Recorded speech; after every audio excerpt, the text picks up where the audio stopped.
A little while back, I was about to make a video showing different songs that use key changes, and then make another video that shows different songs that use modulations. Only to realize that, wait a second, the way that I think about modulations versus key changes is not a universal concept in music. So here's a basic rundown of the video I was going to make, okay? I was gonna bring up examples of songs that do what I consider to be a key change, and then I was gonna show some examples of songs that do what I consider to be a modulation. And really quickly, I'll give you an example of each. So for key changes, I think one of the most universal ones that we can look to as an example of this is Beyonce's Love on Top.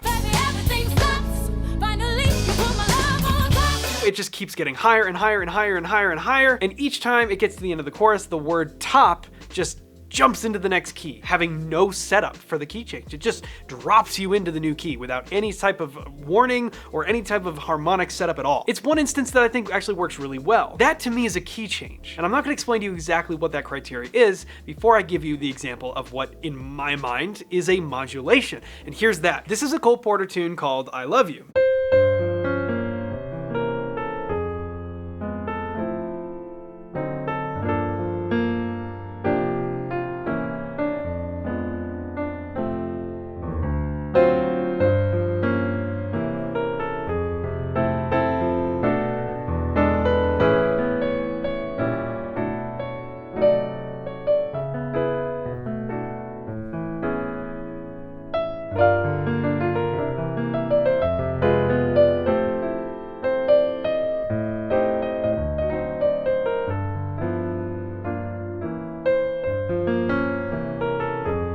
So within that tune, and you probably heard it, there is what I consider to be a modulation. Now this is something that I've just generally understood throughout the entire course of my education and my career as a musician. I've just been like, oh yeah, that's the difference between a key change and a modulation. Well, what exactly am I talking about? So just for some context, let me lay out how I've always thought about modulations versus key changes and how I've just always thought about their differences. And to me, it's really simple. A modulation is temporary and a key change is permanent. Now, what does that look like in application? Well, modulation is most likely to be found in the middle of a tune somewhere. In jazz standards, we might find it most commonly on the bridge. And it might be a section of the tune that straight up goes to a different key, but only for a bar or two or just a very brief period of time. Maybe sometimes the entire bridge. But the important part is that it eventually works its way back to the original key. Think that little section in the key of A in the middle of Cole Porter's I Love You. Now a key change to me would be completely different. That would be like, okay, we get to the end of a tune and we wanna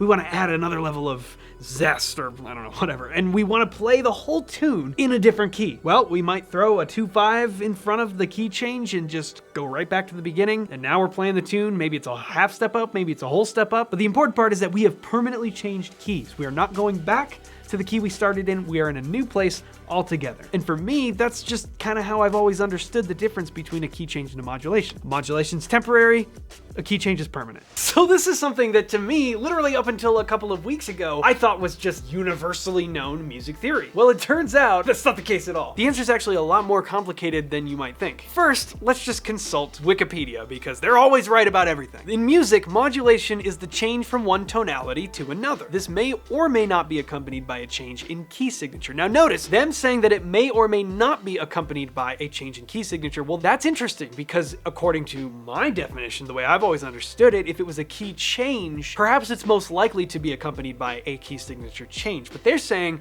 not necessarily. Even if it is, that could still be considered a modulation. They haven't even talked about a key change. In fact, they bring up a new word that has been completely outside of my vocabulary for my entire career. Treatment of a chord as the tonic for less than a phrase is considered tonicization? Tonicization? I'm not even sure how to pronounce that. But what they're saying is that my definition of modulation, they're calling tonicization. So that just adds further confusion because they didn't even mention key change and they totally talked about the thing that I think of as modulation as this completely new thing that I've never even thought about in my life. Let's go to Quora because that's always where we go for answers. They're clearly always correct. Modulation is usually implied as a key change in which you end up returning to the key you started on. This is very, very close to the way that I've always thought about modulation. It's a temporary thing. I equate it to being like driving to a destination but taking the scenic route before you return by taking a detour somewhere off the usual path. And he goes on to talk about key changes, saying It implies taking maybe the chorus of a song that has been in the same key during the previous repeats,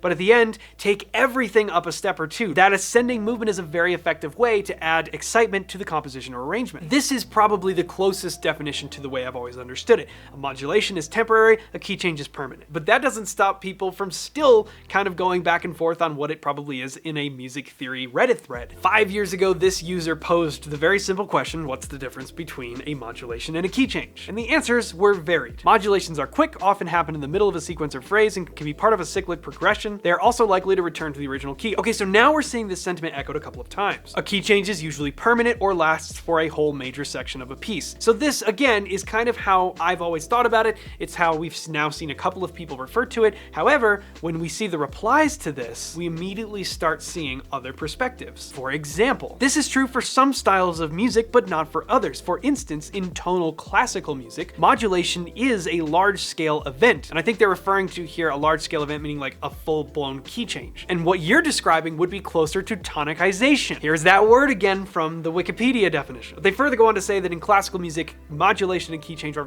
mostly interchangeable. Neonukes 5 years ago says key change is the product, modulation is the process. This was a very interesting one to me. The concept of describing a key change almost like a noun and a modulation as a verb. That kind of made me think for a moment. The act of modulating, that seems to say that it's going to put us into a different key. We're using some type of harmonic device to move from here to there. And that the key change, we have changed key. That is the result. That's the thing that ends up happening at the end of this action that is a modulation. It's a very interesting way to think about it. And I think in a lot of ways that does make a lot of sense. And when we look up the definition of modulation as it relates to music on Britannica.com, they seem to back up this thought. Modulation in music, the change from one key to another. Also the process by which this change is brought about. So again, this definition seems to be pointing to modulation is the verb, it's the thing that happens, and a key change is the result. I think for me personally, and the way that I've always used modulation and key change, it makes the most sense for me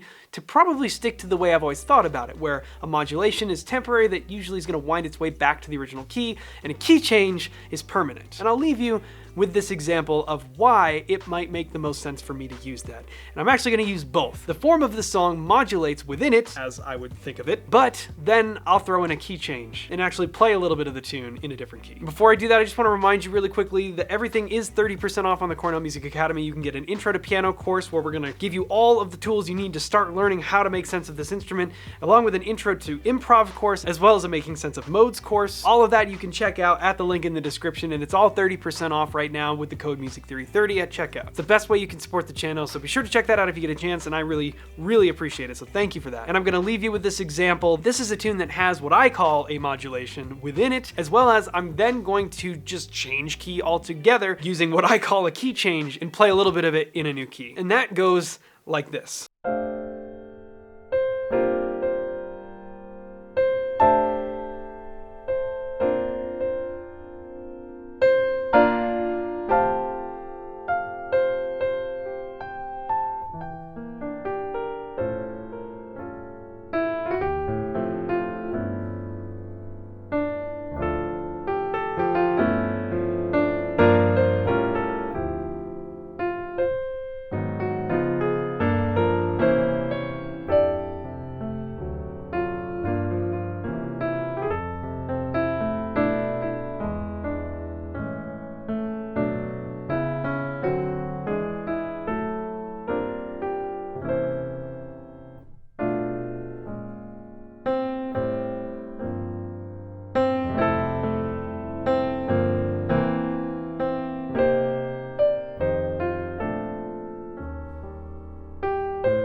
Anyway, so that was the tune I'm Old Fashioned. You may have recognized it, but yeah, that's just an example of something that I think has a modulation within it, but then we can also change key and play it in whatever key you want. Are your definitions of those things completely different from mine? I'm curious to know your thoughts down in the comments below. As always, thank you so much for watching, and we will see you in the next video.